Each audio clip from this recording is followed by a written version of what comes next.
सबको मेरा प्यार भरा नमस्कार। आइए जानते हैं कि नवरात्रि कब से शुरू है, कब से कब तक है, इस बार माता रानी किस पर सवार होकर आ रही हैं और घट स्थापना कैसे करनी है, कब करना है और उसका शुभ मुहूर्त कब है। और चलिए जानते हैं इन सब के बारे में। 22 सितंबर 2025 से 2 अक्टूबर तक नवरात्रि चलेगी। शारदीय नवरात्रि विजयदशमी के साथ ही समाप्त होगी। कुल 10 दिन का यह पर्व होता है। शारदीय नवरात्रि दुर्गा पूजा का आरंभ पहले दिन कलश स्थापना से शुरू की जाएगी, जिसे बहुत ही शुभ माना जाता है। 28 सितंबर को महाषष्ठी से इसका शुभारंभ होगा। इसके बाद सप्तमी और अष्टमी नवमी के साथ ही 2 अक्टूबर को विजयदशमी मनाई जाएगी। इस बार माता रानी हाथी पर सवार होकर आई हैं। हाथी पर सवार होकर आना एक बहुत ही शुभ संकेत माना जाता है।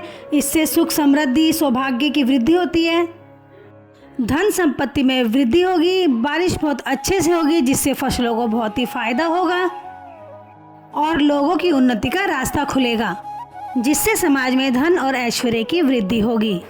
तो इस बार नवरात्रि में माता रानी का पूरा आशीर्वाद हम पर आप पर बना रहेगा। तो चलिए जानते हैं कि हमने कलश स्थापना मतलब घट स्थापना कब करनी है, क्या है उसका शुभ मुहूर्त। जैसा कि शारदीय नवरात्रि 22 सितंबर को शुरू हो रही है। सुबह 6:09 से 8:06 तक के बीच उसका कलश स्थापना मतलब घट स्थापना का समय रहेगा। किसी कारणवश जो सुबह के समय घट स्थापना नहीं कर पाए हैं, उनके लिए अभिजीत मुहूर्त है। दोपहर 12:01 से दोपहर 12:50 तक आप उसको कलश को दोबारा स्थापित कर सकते हैं, जिन्होंने नहीं किया है। ध्यान रहे कलश को उत्तर पूर्व दिशा में ही रखना है। कलश को सदैव माता रानी की मूर्ति के दाईं तरफ रखना चाहिए। हिंदू धर्म में कलश को ब्रह्मांड, विराट, ब्रह्मा, भू, पिंड का प्रतीक माना जाता है। माता रानी का प्रिय फूल गुड़हल है। इसके अलावा गुलाब, कमल, चंपा, चमेली, गेंदा, जूही भी उन्हें प्रिय है। तो अधिक से अधिक गुड़हल या फिर इन फूलों में से कुछ भी आप उनको अर्पित कर सकते हैं।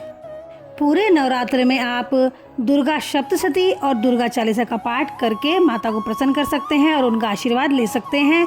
नवरात्रि मतलब विजयदशमी पर्व का महत्व यही है कि माँ दुर्गा की पूजा की जाती है और सत्य की असत्य पर विजय का प्रतीक मानकर उस पर्व को बड़ी श्रद्धा से मनाया जाता है। चलिए माता के इस मंत्र से आप भी माता को प्रसन्न कर सकते हैं। तो मेरे साथ आप भी बोलिए, सर्व मंगल मांगल्ये शिवे सर्वार्थ साधिके शरण त्र्यंबके गौरी नारायणी नमोस्तुते।